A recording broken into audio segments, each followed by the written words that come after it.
Hello everyone, સ્વાગત છે તમારું ચેનલમાં। આજે આપણે બનાવીશું એકદમ મસાલેદાર સાથે ક્રીમી ગ્રેવી સાથે પનીરનું શાક। જો તમને મારી રેસીપી ગમતી હોય અને હજુ સુધીમાં ચેનલને સબસ્ક્રાઈબ ન કરી હોય તો સબસ્ક્રાઈબ કરવાનું ના ભૂલતા। પનીરનું શાક બનાવવા માટે વજનમાં 100 ગ્રામ પનીર લઈ લીધું છે। પનીરને નાના નાના પીસમાં આપણે કટ કરી લઈશું। તો મેં અહીંયા મીડિયમ સાઇઝના પીસ કરી લીધા છે અને તમે જોઈ શકો છો, નજીકથી બતાવું તો આ રીતે પીસ કરી લીધા છે। પનીરના ક્યુબને સાઈડમાં મૂકી દઈશું। ગ્રેવી તૈયાર કરવા માટે 2 ટમેટાની પ્યોરી કરી લીધી છે। સાથે આપણે 3 ચમચી દહીં લીધું છે। દહીં મોળું લેવાનું અને પાણીનો ભાગ ન હોવો જોઈએ। 2 મીડિયમ સાઇઝની ડુંગળીને ચોપરમાં ચોપ કરીને લીધી છે। તમે ઝીણી કાપીને પણ લઈ શકો છો। સાથે 3 ચમચી મલાઈ લીધી છે। વઘાર માટે 4 મોટી ચમચી તેલ, સૂકા મસાલા, 1 ચમચી કસૂરી મેથી અને ઝીણું કાપેલું લસણ લીધું છે, 4 થી 5 કળી જેટલું, અને થોડા કોથમીરના પાન લીધા છે। મસાલામાં 1 ચમચી આખું જીરું, 1 ચમચી પનીર સબ્જી મસાલા, સ્વાદ પ્રમાણે મીઠું, અડધી ચમચી ખાંડ, 1 ચમચી ધાણા જીરું પાવડર, 1 ચમચી કાશ્મીરી લાલ મરચું પાવડર, અડધી ચમચી હળદર પાવડર અને 1 ચમચી ચાટ મસાલો। શાકનો વઘાર કરવા માટે 4 ચમચી તેલ ઉમેરશું। 1 ચમચી જીરું કકડી જાય એટલે સૂકું લાલ મરચું, 1 તમાલપત્ર, 1 તજનો ટુકડો, 2 લવિંગ, 3 થી 4 મરી અને 1 લીલી એલચી ઉમેરવાની છે। વઘારને સારી રીતે સાતળી લઈશું। વઘાર બળી ન જાય એ વાતનું ધ્યાન રાખવું। સૂકા મસાલાને આ રીતે સાતળવાથી સરસ એવો ફ્લેવર આવે છે। હવે 1 ચમચી કસૂરી મેથી અને થોડા કોથમીરના પાન ઉમેરીને વઘારમાં સારી રીતે મિક્સ કરી લઈશું। આ રીતે કસૂરી મેથીને વઘારમાં સાતળવાથી શાકમાં સારો એવો ફ્લેવર આવે છે। બધો જ વઘાર સતળાઈ ગયો છે। હવે 1 ચમચી ઝીણું કાપેલું લસણ અને 2 મીડિયમ સાઇઝની ડુંગળીને ચોપરમાં ચોપ કરીને લીધી છે। તમે ઝીણી કાપીને પણ લઈ શકો છો। ડુંગળીને પણ સાતળી લઈશું। હલકો કલર ચેન્જ થાય ત્યાં સુધી સાતળવાની છે। ડુંગળીને લો ગેસની ફ્લેમ ઉપર નથી સાતળવાની। ડુંગળી સાતળતી વખતે ગેસની ફ્લેમ મીડિયમ ટુ હાઈ રાખવાની છે। તમે જોઈ શકો છો ડુંગળીનો કલર હલકો ચેન્જ થઈ ગયો છે। હવે મસાલા ઉમેરશું। અડધી ચમચી હળદર પાવડર, પનીરના શાકનો કલર સારો આવે તે માટે 1 ચમચી કાશ્મીરી લાલ મરચું પાવડર ઉમેરશું। સાથે 1 ચમચી ધાણા જીરું પાવડર અને 1 ચમચી પનીર સબ્જી મસાલા ઉમેરશું। જો તમારી પાસે પનીર સબ્જી મસાલા ન હોય તો તમે ગરમ મસાલો પણ ઉમેરી શકો છો, પણ આ મસાલો માર્કેટમાં સહેલાઈથી મળી રહેશે। તમે શેકેલા જીરાનો પાવડર પણ ઉમેરી શકો છો। મસાલા મિક્સ કરી લઈશું। મસાલા બળી ન જાય એ માટે અડધો કપ ગરમ પાણી ઉમેરશું અને મસાલા સાથે મિક્સ કરી લઈશું। મસાલામાંથી તેલ છૂટું પડે ત્યાં સુધી થવા દઈશું। તો બહુ વધારે વાર નથી લાગતી, 1 થી 2 મિનિટમાં મસાલામાંથી તેલ છૂટું પડવા લાગશે।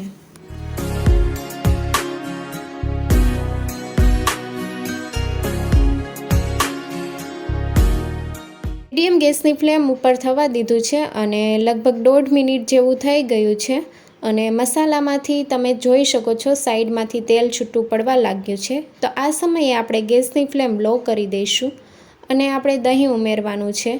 3 ચમચી જેટલું દહીં ઉમેર્યું છે। દહીં ખાટું ન હોવું જોઈએ। જો દહીં વધારે પડતું ખાટું હશે તો શાકનો ટેસ્ટ સારો નહીં આવે, એટલા માટે દહીં મોળું હોવું જોઈએ। દહીં ઉમેરો ત્યારે સતત ચલાવતા રહેવાનું જેથી દહીં ફાટી ન જાય। ગેસની ફ્લેમ લો કરી દેવાની અથવા ગેસની ફ્લેમ બંધ કરી દેવાની અને પછી દહીં ઉમેરવાનું। તમે જોઈ શકો છો ગ્રેવીમાં દહીં સારી રીતે મિક્સ થઈ ગયું છે અને દહીં મિક્સ થયા બાદ તેલ પણ છૂટું પડવા લાગ્યું છે। તો આ રીતે આપણી ગ્રેવી તૈયાર થઈ ગઈ છે। હવે આપણે ટમેટાં ઉમેરવાના છે। તો 2 મીડિયમ સાઇઝના ટમેટાની પ્યોરી તૈયાર કરી લીધી છે। ટમેટાં જલ્દી કૂક થઈ જાય તે માટે સ્વાદ પ્રમાણે મીઠું ઉમેરશું। સાથે અડધી ચમચી ખાંડ ઉમેરશું।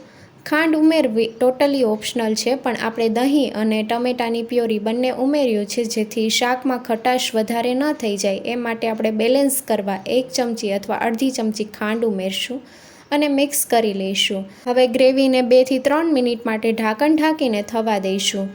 3 મિનિટ જેવું થઈ ગયું છે। ઢાંકણ ખોલી લઈશું। તમે જોઈ શકો છો ટમેટાં પણ કૂક થઈ ગયા છે અને તેલ છૂટું પડવા લાગ્યું છે। હવે ગ્રેવીને થિકનેસ આપવા માટે ક્યુબ લઈ લીધી છે પનીરની। 2 પનીરની ક્યુબને આપણે ખમણીની મદદથી ખમણી લઈશું જેથી ગ્રેવી થોડી ઘટ થશે। તો આ રીતે મેં 2 પનીરની ક્યુબ ખમણી લીધી છે અને હવે ગ્રેવીમાં આપણે સારી રીતે મિક્સ કરી લઈશું। જો તમારે પનીર ખમણીને ન ઉમેરવું હોય તો તમે સ્કીપ પણ કરી શકો છો। તો ગ્રેવીમાં પનીર આપણે સારી રીતે મિક્સ કરી લઈશું, જેથી ગ્રેવી સરસ એવી ઘટ તૈયાર થશે।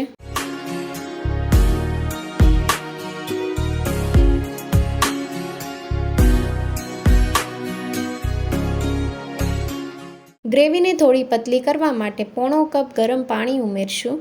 પાણી હલકું ગરમ લેવાનું અને હવે આપણે મિક્સ કરી લઈશું। પાણી ઉકળે ત્યાં સુધીમાં આપણે પનીરને સાતળી લઈશું।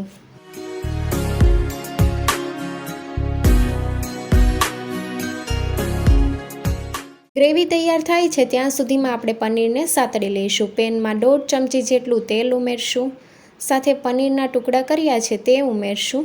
પનીરના ક્યુબને આપણે બહુ વધારે નથી સાતળવાના, હલકા સાતળવાના છે। અને પનીરને ફ્લેવરફુલ બનાવવા માટે અડધી ચમચી હળદર પાવડર, અડધી ચમચી કાશ્મીરી લાલ મરચું પાવડર અને સ્વાદ પ્રમાણે મીઠું ઉમેરીને મિક્સ કરી લઈશું। મસાલાનું હલકું લેયર પનીર ઉપર આવી જાય ત્યાં સુધી આપણે કૂક કરી લઈશું।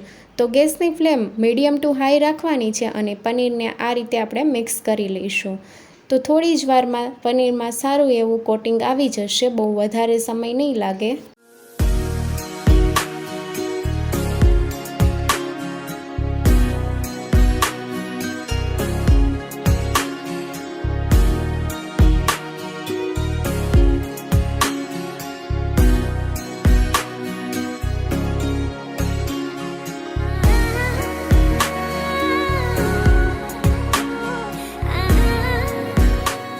પનીરના ક્યુબ ઉપર હલકું કોટિંગ મસાલાનું આવી ગયું છે। તમને નજીકથી બતાવું તો આ રીતે તમે જોઈ શકો છો। હવે ગેસની ફ્લેમ બંધ કરી દઈશું। પનીરના શાકની ગ્રેવીને ચેક કરી લઈશું। ગ્રેવી સારી રીતે ઉકળી ગઈ છે, તો હવે આપણે મસાલેદાર પનીર ઉમેરવાના છે। પનીરના ક્યુબ આપણે ગ્રેવીમાં ઉમેરી દઈશું અને મિક્સ કરી લઈશું।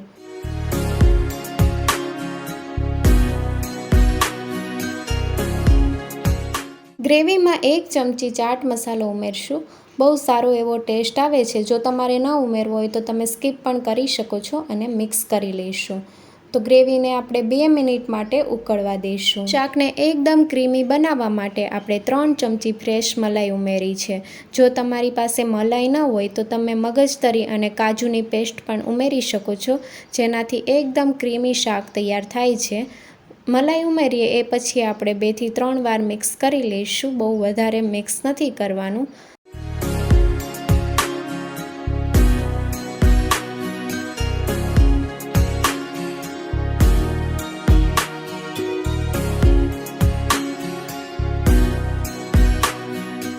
પનીરનું શાક તૈયાર છે।